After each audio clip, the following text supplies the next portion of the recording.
السلام علیکم ورحمۃ اللہ وبرکاتہ۔ عزیز طلبہ، باب غزوۃ الخندق ابھی چل رہا ہے۔ اس کی زیادہ تر احادیث کا درس ہو چکا ہے، ابھی کچھ احادیث کا درس باقی ہے۔ آج ایک اہم حدیث ہے، انشاءاللہ اس کا درس ہوگا۔ یہ حدیث میں پڑھ رہا ہوں۔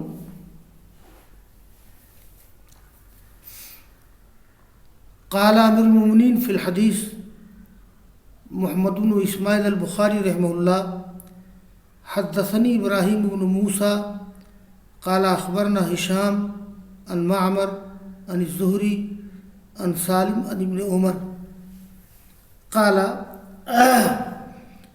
واخبرنی ابن طاووس عن اکرمہ بن خالد عن ابن عمر قال دخلت على حفصة ونصباتها تنتف قلت قد كان من أمر الناس ما ترين فلم يجعل لي من الأمر شيء قالت الحق فإنهم ينتظرونك وأخشى أن يكون في احتباسك عنهم فرقة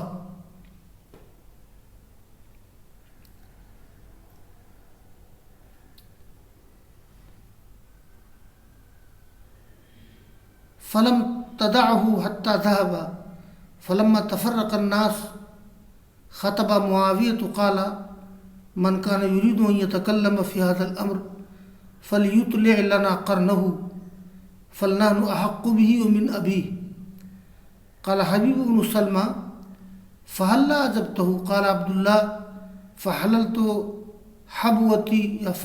حبوتي وهممت أن أقول أحق بهذا الأمر منك من قاتلك وأباك على الإسلام فخشيت أن أقول كلمة تفرق بين الجمع وتسفك الدم ويحمل عني غير ذلك فذكرت ما عاد الله في الجنان قال حبيب حفظت وعصمت قال محمود عن عبد الرزاق ونوصاتها۔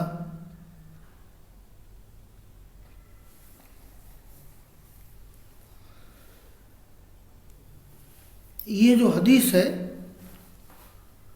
عبداللہ بن عمر رضی اللہ تعالیٰ عنہ سے مروی ہے۔ اس حدیث میں کئی چیزیں بڑی اہم ہیں۔ ایک تو یہ ہے کہ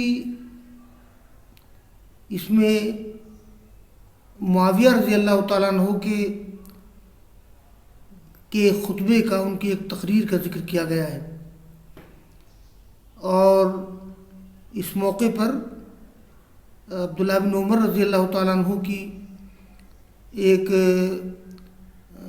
غلط فہمی کا ذکر کیا گیا ہے، یا انہوں نے ان کی تقریر سے جو بات سمجھی اس پر ان کے رد عمل کا ذکر کیا گیا ہے۔ اور سب سے بڑی بات یہ ہے کہ اس حدیث کی کیا مناسبت ہے غزوہ خندق سے، تو غور و فکر کرنے کے بعد اس کی مناسبت ظاہر ہوتی ہے۔ اور یہ امام بخاری رحمہ اللہ کی بڑی ہی دقت نظر اور فن حدیث پر عبور کا کمال ہے کہ وہ کسی حدیث کا ذکر کرتے ہیں اور اس کے بعد پھر کیا مناسبت ہے اس حدیث کی باب سے۔ کہیں کہیں مناسبت بہت پوشیدہ ہوتی ہے، واضح مناسبت نہیں ہوتی ہے، لیکن پھر بھی امام بخاری اپنے کمال فن اور دقت نظر کے نتیجے میں اس حدیث کا ذکر کرتے ہیں، اور پھر شارحین کے لیے میدان چھوڑ دیتے ہیں کہ وہ مناسبت تلاش کریں۔ دیکھیے، یہ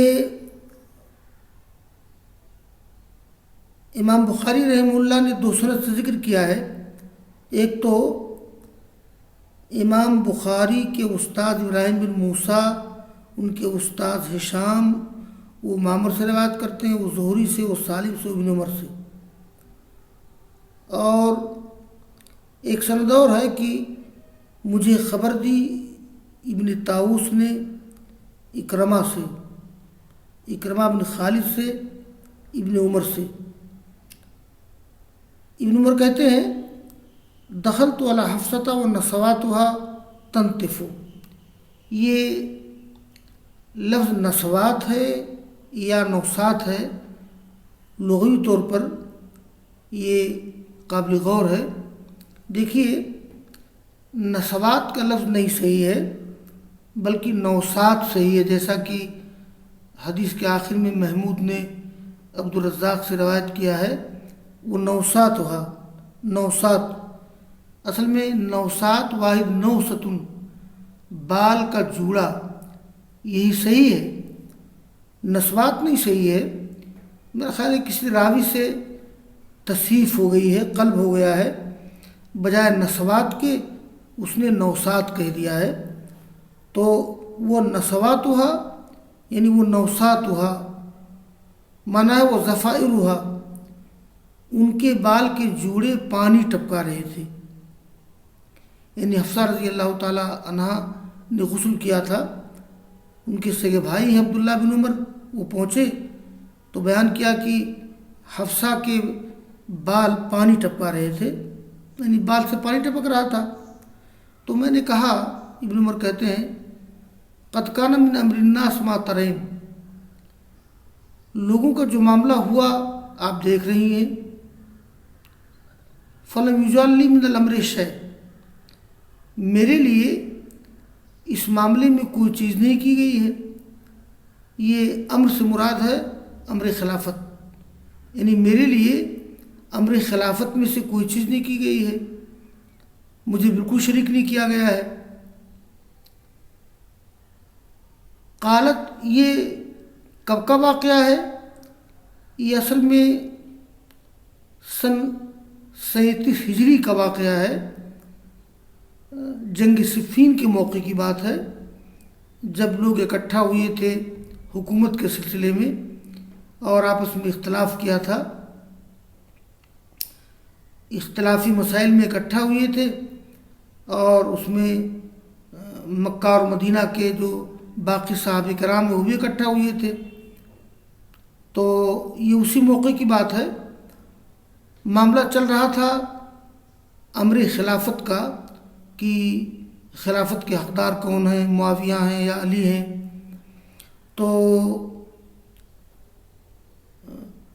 عبداللہ بن عمر کو احساس یہ تھا کہ فلم یجعل لی من الامر شیء، تو ان کی بہن حفصہ نے کہا کہ الحق فإنہم ینتظرونک، یہاں سے جاؤ فوراً، لوگ تمہارا انتظار کر رہے ہیں، اور مجھے اندیشہ ہے کہ ان لوگوں سے تمہارے رک جانے میں انتشار و افتراق پیدا ہو جائے گا، یعنی تمہارا نہ جانا یہ خطرناک ہے، ضرور جائیے۔ تو فلم تدعہ حتی ذہبا، حفصہ نے ان کو چھوڑا نہیں یہاں تک کہ وہ چلے گئے، یعنی حفصہ رضی اللہ تعالیٰ عنہ نے اصرار کیا اور تقاضا کیا کہ چلے جائیے۔ تو ابن عمر کہتے فلما تفرق الناس، جب لوگ الگ الگ ہو گئے، خطبہ معاویہ، معاویہ نے خطبہ دیا۔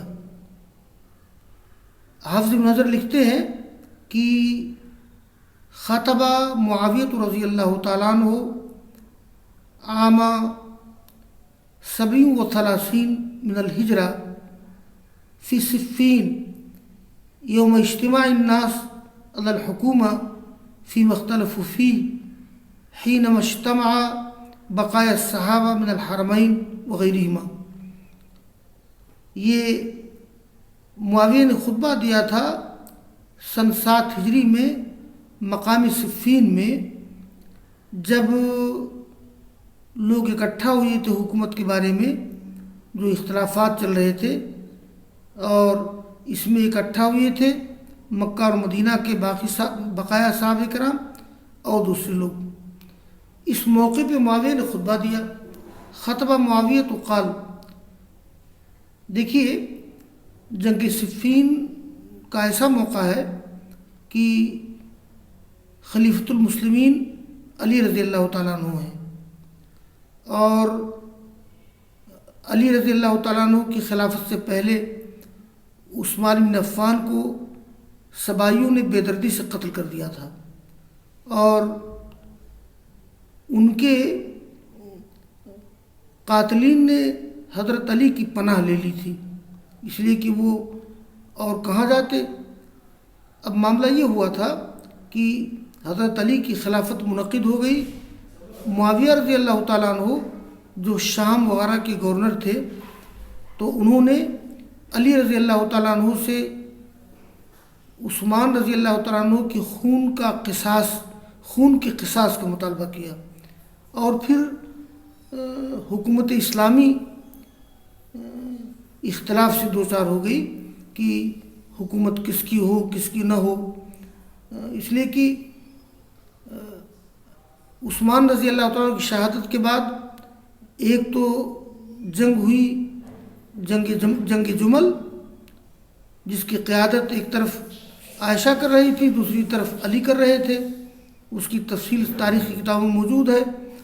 اور دوسری جو جنگ ہوئی تھی جنگ صفین میں ایک طرف معاویہ کی فوج تھی، بڑی فوج، اور ایک طرف علی رضی اللہ تعالیٰ عنہ کی فوج تھی، تو حکومت و خلافت کا معاملہ سامنے آ گیا اور کافی خون بہے لوگوں کے۔ اسی موقع پہ معاویہ نے خطبہ دیا تھا، بلکہ اسی موقع پر تحکیم کا واقعہ پیش آیا تھا، میں کسی دن ذکر کروں گا۔ واقع تحکیم پیش آیا تھا، صلح ہو گئی تھی، کیسے خوارج کا وجود ہوا یہ میں بعد میں ذکر کروں گا۔ خیر معاویہ نے خطبہ دیا، انہوں نے کہا کہ من کان یرید ان یتکلم فی ھذا الامر، تم میں سے جو شخص بات کرنا چاہتا ہے اس معاملے میں، ھذا الامر سے کیا مراد ہے؟ یا تو اس سے مراد ہے امر الخلافہ، یا اس سے مراد ہے امر و قصاص قتل عثمان رضی اللہ عنہ، یعنی جو شخص چاہے تو مجھ سے بات کرے اس معاملے میں، خلافت و حکومت کے معاملے میں، یا عثمان رضی اللہ تعالیٰ عنہ کے قتل کے قصاص کے معاملے میں۔ دونوں مراد لوگوں نے لیا ہے، یا تو امر خلافت اور یا عثمان رضی اللہ تعالیٰ عنہ کے قتل کے قصاص کا معاملہ۔ تو انہوں نے کہا کہ جو شخص چاہے بات کرے مجھ سے اس معاملے میں، فَلْيُطْلِعْ لَنَا قَرْنَهُ، وہ ہمارے لیے اپنا سر ظاہر کرے۔ قرن کے معنی سینگ کے ہوتے ہیں، یعنی فَلْيُظْهِرْ لَنَا رَأْسَهُ، معنی ہو نفسہ، وہ ہمارے لیے اپنا سر ظاہر کرے، میرے سامنے آئے۔ معاویہ رضی اللہ عنہ نے خطبہ دیا اور کہا کہ جو شخص اس معاملے میں، خلافت و حکومت کے معاملے میں یا قصاص قتل عثمان کے معاملے میں مجھ سے بات کرنا چاہتا ہے وہ ہمارے سامنے آئے۔ فَلْنَحْنُ أَحَقُّ بِهِ مِنْ أَبِيهِ، میں زیادہ حقدار ہوں اس سے اور اس کے باپ سے۔ یہ أَحَقُّ بِهِ مِنْ أَبِيهِ، اس جملے میں معاویہ نے کیا مراد لیا ہے؟ تو دو احتمال ہے۔ ایک تو یہ ہے کہ معاویہ رضی اللہ تعالیٰ عنہ نے مراد لیا ہے علی کو اور اشارہ کیا ہے حسن و حسین کی طرف، اور دوسرا قول یہ ہے کہ یہ معاویہ نے مراد لیا ہے عمر کو اور تعریض کی ہے عبداللہ بن عمر سے، اشارہ ابن عمر کی طرف کیا ہے۔ تو شارحین نے دونوں بات لکھی ہے کہ نحن أحق من أبيه في هذه الجملة احتمالان، الأول أراد معاوية عليا وعرض بالحسن والحسين، والثاني أراد عمر وعرض بابنه عبد الله۔ یعنی اس جملے میں دو احتمال ہے، ایک تو یہ کہ معاویہ رضی اللہ تعالیٰ عنہ نے اس سے مراد لیا ہے علی کو اور تعریض کی ہے، اشارہ کیا ہے حسن حسین کی طرف، یعنی یہ کہنا چاہے کہ میں اس معاملے میں علی اور ان کے لڑکے سے زیادہ بہتر ہوں۔ اور دوسرا احتمال یہ ہے کہ اس سے مراد انہوں نے عمر کو، ابن عمر کو لیا ہو۔ یہ ہے فلنحن احق به من ابیہ، ایسا مجھے محسوس ہوتا ہے کہ عبداللہ بن عمر نے یہ احق به من ابیہ کا مطلب یہ سمجھ لیا کہ معاویہ رضی اللہ تعالیٰ عنہ نے یہ اشارہ کیا ہے عمر اور ان کے لڑکے کی طرف، اسی لیے انہوں نے اپنا رد عمل یا اپنی رائے ظاہر کی۔ ابن حجر لکھتے ہیں وظن ابن عمر ان معاویہ اشار الی عمر وابنہ فاظہر ما اظہر من رائہ، ابن عمر نے یہ سمجھا کہ معاویہ رضی اللہ تعالیٰ عنہ نے اشارہ کیا ہے عمر ابن عمر کی طرف، اس لیے اپنے رائے ظاہر کی ہے۔ میں ذکر کر چکا ہوں کہ راجح یہ ہے کہ انہوں نے علی اور ان کے لڑکوں کو مراد لیا ہے، جیسا کہ ابن حجر کہتے ہیں یہ راجح ہے۔ ابن حجر نے فتح الباری میں لکھا ہے کہ معاویہ رضی اللہ تعالیٰ عنہ عمر فاروق اور عبداللہ بن عمر کی حد درجہ تعظیم کرتے تھے، اور ان کے دور خلافت میں ان کی بڑی خدمات ہیں، اور ان کے دور خلافت ہی سے وہ شام کے گورنر چلے آ رہے ہیں۔ تو اس لیے لیکن ابن عمر نے کیا سمجھا کہ معاویہ نے اشارہ کیا ہے عمر اور ابن عمر کی طرف۔ یہ آگے یہ حبیب بن ابی ثابت،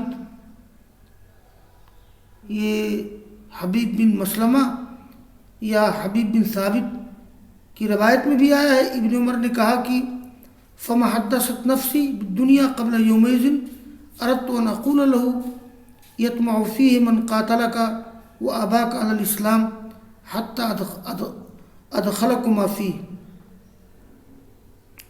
ایک روایت ہے حبیب بن ابی ثابت کی کہ ابن عمر نے کہا کہ میرے دل میں اس وقت دنیا کی بات پیدا ہوئی، پرینے پیدا ہوئی تھی، میں نے ارادہ کیا کہ میں کہوں کہ اس حکومت کے معاملے میں وہ شخص خواہش کرتا ہے جس نے تم سے قتال کیا ہے اور تمہارے باپ سے اسلام پر، یہاں تک کہ تم دونوں کو اسلام میں داخل کیا ہے۔ تو یہ آگے یہ بات ذکر بھی کی گئی ہے۔ خیر میں عرض کر رہا تھا کہ عبداللہ بن عمر نے یہ سمجھا کہ علی نے معاویہ رضی اللہ تعالیٰ عنہ نے عمر ابن عمر کو مراد لیا ہے۔ تو حبیب بن مسلمہ کہتے ہیں کہ فحلّا جب تو بھائی آپ نے جواب کیوں نہیں دیا؟ تو عبداللہ کہتے ہیں کہ فحلل تو حبوتی، میں نے اپنا کپڑا کھینچ لیا تھا۔ یہ حبوا یا حبوا کہتے ہیں وہ کپڑا جس سے پیٹھ اور پڈلوں کو باندھ لیا جائے، جمع حبن و حبن، یعنی جیسے آدمی تیار ہوتا ہے تو کپڑا کھینچ کر کے کس لیتا ہے، ایک تعبیر ہے، محاورہ ہے کہ میں نے اپنا کپڑا کھول لیا تھا، میں نے ارادہ کیا تھا کہوں احق بہذا الامر من کا، یعنی اس معاملے کا زیادہ حقدار تم سے وہ شخص ہے جس نے تم سے قتال کیا ہے اور تمہارے باپ سے اسلام پر۔ یہ ذکر کیا ہے قاتلکا میں کاف کا خطاب معاویہ سے ہے اور ان کے باپ یعنی ابو سفیان سے۔ تو احق بہذا الامر من کا من قاتلک و اباک علی الاسلام، جس نے تم سے قتال کیا ہے تمہارے باپ سے اسلام پر۔ فخشیت ان اقول کلمۃ، ابن عمر کہتے ہیں کہ مجھے اندیشہ ہوا کہ میں ایسی بات کہوں گا کہ جو اجتماعیت میں تفریق پیدا کر دے گی اور خروجی کا سبب بنے گی، وَيَحْمُلُنِي غَيْرُ ذَلِكَ، اور محمول کیا جائے گا میری طرف سے اس بات کے علاوہ جس کا میں نے ارادہ نہیں کیا ہے، یعنی میں تفریق نہیں چاہتا تھا، عدم تفریق چاہتا تھا، تو میری اس گفتگو سے تفریق پیدا ہوتی، انتشار پیدا ہوتا۔ تو عبداللہ بن عمر کہتے فذکرت ما اعد اللہ فی الجنان، میں نے یاد کیا جو اللہ نے تیار کیا ہے جنتوں میں۔ نہیں سوچا عبداللہ بن عمر نے کہ چھوڑیے یہ دنیا کی حکومت، اور اللہ تعالیٰ نے جنت تیار کر رکھا ہے۔ حبیب کہتے ہیں کہ حفظت و عصمت، تم محفوظ کر دیے گئے اور تمہاری حفاظت کی گئی فتنہ بھڑکانے سے۔ محمود کہتے ہیں عبدالرزاق سے بات کرتے ہوئے وَنَوْسَاتُهَا، یہ پچھلی سند میں جو متن آیا ہے اس میں نسوات ہے، امام بخاری کے محمود کہتے ہیں برزاد کرتے ہوئے کہ 9-7 لفظ ہے. تو یہ اب یہاں 2 بات مجھے ظاہر کرنا ہے. ایک تو یہ کہ اگر معاویہ رضی اللہ تعالیٰ عنہ نے یہ نحن احق بھی من ابیہ سے مراد علی اور حسن و حسین کو لیا ہے، تو اس کا مطلب یہ ہے کہ خلافت کے معاملے میں معاویہ کی رائے یہ تھی. ابن حجر لکھتے ہیں کان رائے معاویہ فی الخلافہ تقدیم الفاضل فی القوت والرائے علی الفاضل فی السبق الی الاسلام والدین والعبادہ، فلہذا اطلق انہ احق. ورائے ابن عمر بخلاف ذلك ثم رجع عن رائه نظرا لمصالح الامہ، ولہذا بايع بعد ذلك معاویہ ثم ابنه ونهى بنيه عن نقض بیعته كما سيأتي في الفتن. ابن حجر لکھتے ہیں معاویہ کی رائے یہ تھی کہ خلافت و حکومت کے معاملے میں یہ اس شخص کو مقدم رکھا جائے گا جو طاقت میں رائے میں بڑھا ہوا ہو. اس شخص پہ مقدم رکھا جائے گا کہ جس کو اسلام میں دین میں عبادت میں سبقت حاصل ہو. یعنی معاویہ کی رائے یہ تھی کہ اگر یہ شخص قوت اور رائے اور سیاست میں بڑھا ہوا ہے تو وہ خلافت کا زیادہ مستحق ہے اس شخص کے مقابلے میں جو بھلے سابق الاسلام ہے، دین و عبادت میں آگے. یہ معاویہ کی رائے تھی اور بہرحال اس رائے میں وزن ہے، اس رائے کی اہمیت ہے. اچھا، لیکن ابن عمر نے اسی لیے انہوں نے کہا کہ انہ احق کو. اچھا، ابن عمر نے اس کے برخلاف سمجھ لیا کہ معاویہ نے شاید میرے باپ کی طرف اشارہ کیا ہے، اسی لیے ان کو غصہ بھی آیا اور رد عمل ظاہر کرنا چاہ رہے تھے، مگر پھر اپنی رائے سے باز رہے امت کے مصالح کے پیش نظر. اسی لیے انہوں نے بعد میں جب علی رضی اللہ تعالیٰ عنہ قتل کر دیے گئے، شہید کر دیے گئے، بعد میں انہوں نے معاویہ سے بیعت بھی کی، ان کے لڑکے حسین سے بیعت، ان کے لڑکے یزید سے بیعت کی اور اپنی اولاد کو روک دیا بیعت توڑنے سے، جیسا کہ ابن حجر کہتے ہیں کہ کتاب الفتن میں ذکر آئے گا. یہ بات تو خیر ہو گئی. یہاں یہ ہے کہ اس واقعے کو باب و غزوۃ الخندق سے کیا مناسبت ہے؟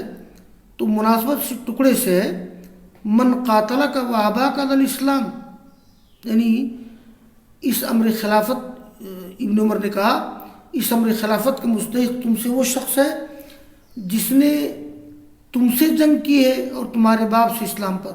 کب جنگ کی ہے؟ یعنی من قاتل کا و آبا کا الاسلام فی غزوۃ بدر و احد والاحزاب، واضح المناسبہ مال باب. یعنی اس امر خلافت کا مستحق وہ شخص ہے جس نے تم سے قتال کیا ہے اور تمہارے باپ سے اسلام پر غزوہ بدر میں، غزوہ احد میں، غزوہ احزاب میں.